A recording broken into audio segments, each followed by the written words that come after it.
My name is Daniel Wynn, and by day I invest in sports cards, but by night I make videos about investing in sports cards. I am the great curator. Join me on my journey to break even in the hobby that we all love. Welcome YouTube, the great curator here. Today I'm going to be talking about all the pickups that I brought back from the National Convention. Guys, let me tell you, I'm going to do a separate video. Maybe it'll be up at the same time and you guys can watch that on my takes of the National, where I just kind of talk about my feelings and all the experiences, all the things that I learned and observed there. But in short, oh my God, it was such an amazing week, basically. It goes from Wednesday to Sunday, guys, and it's basically like heaven for the card hobby. Think about anything that you guys can imagine that you can compare it to. Disneyland, Comic-Con, you know, whatever. It is just wall to wall, 24/7 cards, hobby talk. The energy around there, the enthusiasm, the people there, everything about it is amazing. I had such a great time, and I found so many cool cards I've never ever seen before. A lot of them that I was not able to get, but some of them I was able to bring back home. So this video is going to be about some of my pickups here, and I hope that you guys will enjoy it. Okay, so without further ado, let's get into this here. So the first card I want to show off here is my 1937 Donut Corp of America John L. Sullivan Thrilling Mom hand cut card here. So many cool things going on about this card. You know, I'm not a huge boxing historian or even a fan, but I just like the romanticism of it. You know, boxing is such a cool sport. It's really one of the first mainstream sports ever. It's kind of faded away in recent years, but this golden era of boxing is just so interesting to me. So when I saw this, there's a lot of things popped up, you know, that kind of caught my eye. First, I like the old-timey design of it. Look at this boxer here, John Sullivan. For you guys who don't know, John Sullivan, he was the first gloved heavyweight champion, recognized as first heavyweight champion way back in the day. This guy died in 1918, so this kind of gives you an idea of when he was boxing. He was boxing in like the early 1900s, the late 1800s, and this guy, I guess, was the first real champion, first heavyweight champion. Look at this card. He's got the handlebar mustache, the comic style art of it, so vintage, so retro, so cool. It's from 1937. You know, how old is that thing? This thing's got to be like 70, 80, 90, nearly 90 years old. Oh my God. From the Donut Corp of America. I love donuts, so that kind of already sold me. It's hand cut. You know, it's just a piece of cardboard, basically. Look at that. But it survived all these years in a new PSA slab, and I picked this up for a steal, really. I'll probably do another video on how you guys can start to value cards that have no comps, but this is a Pop 2, guys. Pop 2, no cards graded higher than this. 6 is the highest grade, Pop 2. Okay, and I was able to pick this up. Okay, very cool card, very rare. Okay, the only ones you can find on eBay right now are non-graded, so you don't know if they're a copy or not. This card would be so easy to copy. But the fact that this has been authenticated, it's been slabbed, new label, ready to go, this was a no-brainer pickup for me. I love this card. Okay, second boxing card here is Rocky Marciano, another old-timey champion. When did he box? 1923 is when he was born. Died in 1969, so he's probably in the 1940s, 50s boxing. Okay, maybe later. I think he says he died in a car accident, right? Something like that. Yeah, crash on his 46th birthday. So he was in his prime when he died, actually. But this is a really cool card. This guy, John J.M. Brindley, he did this series of cards. I have a Muhammad Ali and a Mike Tyson version of this card.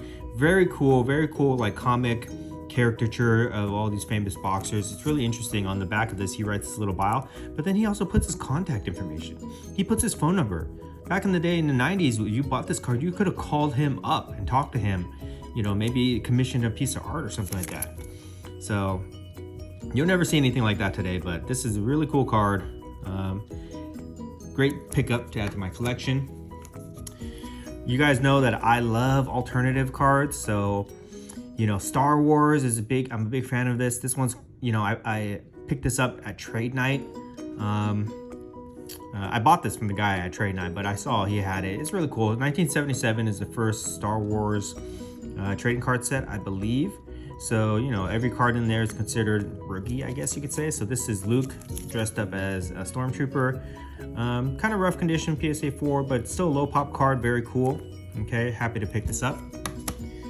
I also love to collect Marvel cards. If you guys are on my Instagram, you see that I have a ton of Marvel cards that I've been collecting. These are very super rare.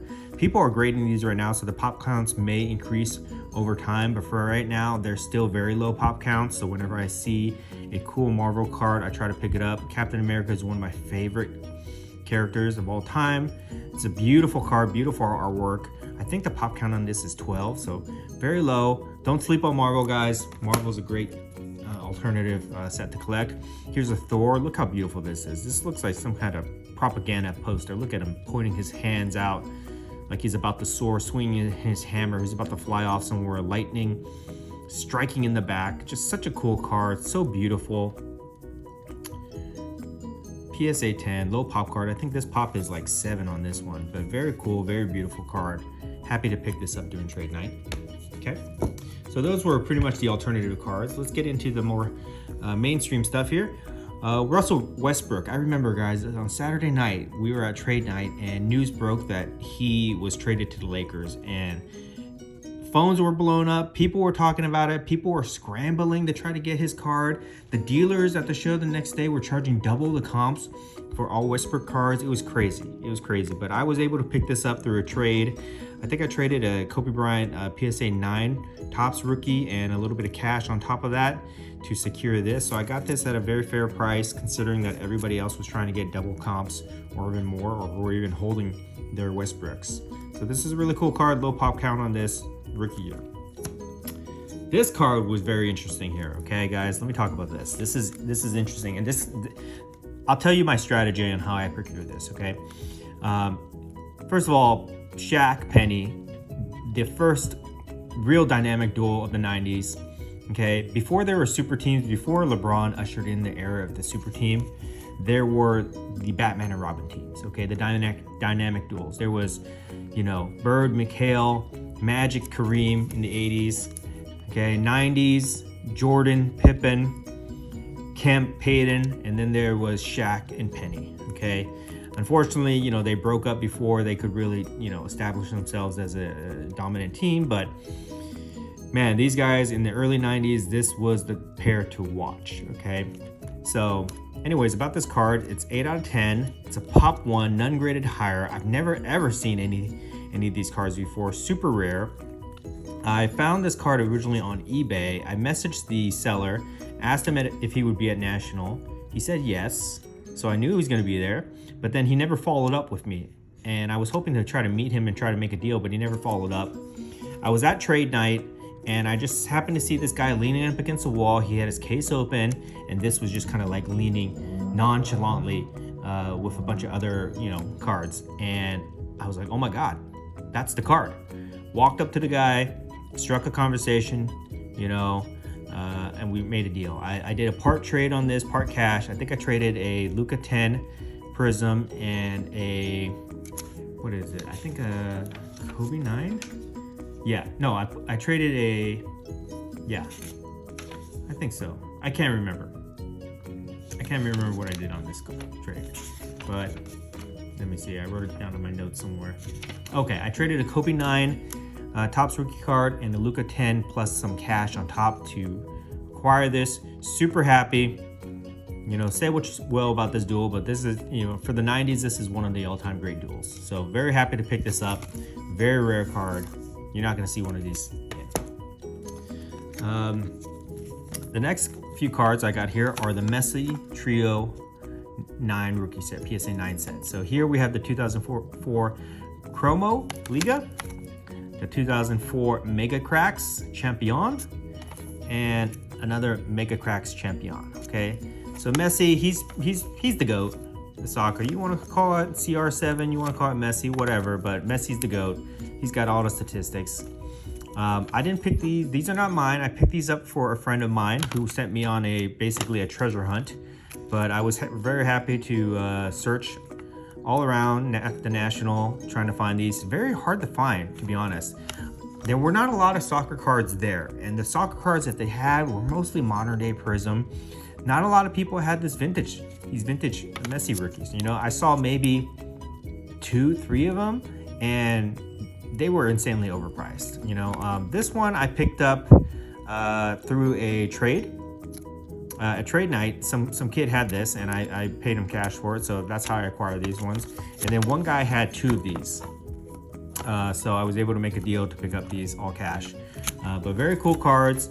Soccer is a very interesting market. I still think it's not fully mature yet. I think there's a lot of room for it to grow. So, you know, very cool cards. I will be looking to pick up more soccer cards in the future, okay? So speaking of trios, next on my list here is the trio of Jordan rookies that I was able to pick up. Okay, each of these, you know, I picked up in a different way. This one was very interesting. So I had done a deal with a guy before for some other cool stuff. If you've seen my Kobe credential sheet, I'll make a video of it. But if you haven't seen it on my Instagram, I did a deal with that kid for this. And he had a Jordan also, this Jordan 4. Couldn't do a deal with him at the time for this. Met up with him at National, tried to do another deal with him for this card. But we just didn't, you know, have anything that we could work with. He ended up trading it to some other kid. And then I saw that guy on the showroom floor at National, just sitting in the corner. He had this card out on his case and he was doing trades, just sitting on the floor. And I was able to make a deal with him. So that was cool. I eventually got it. It took a couple rounds, but I eventually got it, which is kind of funny. That's kind of how it is. You know, if you can't get a card from one guy, maybe that card travels and you just follow it to the next guy, and then maybe you're able to get it in. So this is a cool Jordan 4, not in the best condition, but it's a 4, it's a Jordan. I like these lower grade cards because they're at price points that people can afford. So this is a cool card. I ended up trading this card. I think, let me see my notes here. I traded for this card, I traded a 81 Magic PSA 9, a Kobe Bowman PSA 10, Vladimir Guerrero Tops, Bellinger Tops, and a Judge Tops, all rookie cards, PSA 10s for this card. So it was straight trade. Happy to make that trade. Happy to pick this up. Jordan cards are extremely liquid, extremely valuable. Very cool at any grade. The next Jordan card I got was a PSA 5. This was a combination cash and trade. To get this one, I had to give up another Kobe 9. I brought 3 of them to the National, and all 3 of them moved very quickly. So I traded my Kobe 9, 1996 Tops, a Luka Optic PSA 10, and cash to get this card. So you can kind of see the comparison between a 4 and a 5. Pretty significant there. Very clean looking 5, you know, decent centering except for maybe the top here. The corners are sharp though, for most part. A little bit soft on the bottom here, but very cool card nonetheless, and a very good price point for anybody who's looking to try to get the Jordan. Lastly, the big boy, PSA 7 Jordan right here. This is a beautiful card. Look at that, guys.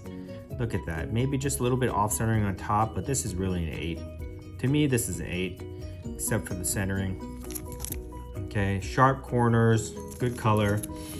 This was an all cash deal. Negotiated, the guy had a very fair price, so I negotiated a little bit and paid all cash on this. So very cool card. Okay, happy to have the Jordan Trio rookies here. You know, you can never go wrong with the Jordan cards. They're just super valuable, super liquid. You can always do a lot of good things with them, okay? Last but not least is the National Treasures Kobe autograph, 2 of 5. This is a really cool card, guys. I dare anybody, find me a comp on this. Go find this online. You're not gonna find it. You're not gonna find these, okay? This is a Pop 1, highest grade, 8 auto 10 Pop 1 card, 2 of 5. You're only gonna see one that PWCC has listed right now. They have the 1 of 1 version of this. I don't know what the difference is. It looks the exact same to me, except for here it says 1 of 1 instead of 2 of 5. They got it for $75,000, guys. Okay, so you're probably not going to see one of these again. Visually, it's very appealing. On card auto. You got the full body shot. Kobe dribbling the ball, 24 jersey. Just a beautiful, beautiful card. I love the National Treasure designs. On the back, they have a little bio of his career stats, which is really cool. So just beautiful card. I saw this on day 2 of the show. Couldn't come to an agreement with the guy on the price. Decided to go back on Sunday at about $3.50 to see if it was still available, and it was, and I was able to do a last minute deal with that guy. So let that be a perfect example that you always want to stay till the end of the show, because you never know what last minute deals you can acquire. But I thought he had it underpriced at the show. I was able to get a good deal on it. Happy to bring this home where it belongs, here in California, Southern California, Kobe territory. Beautiful card, super rare. Happy to add it to the collection. Okay, so that's it, guys. That's all my pickups from the show. Okay, I hope that you guys enjoy this. Some of these are available, so feel free to message me, leave your comments, but follow me on Instagram at The Great Curator. Please like this video. If you want, I'll do more show pickup videos, kind of show off my collection a little bit. Please leave your comments. I'd love to get as much feedback as I can. I want to try to make more content, more videos for you guys to try to bring some value to this hobby. Love suggestions, feedback, whatever I can get. Okay, guys, so thank you for watching. Thank you for subscribing. Smash that like button, and I will catch you all next time.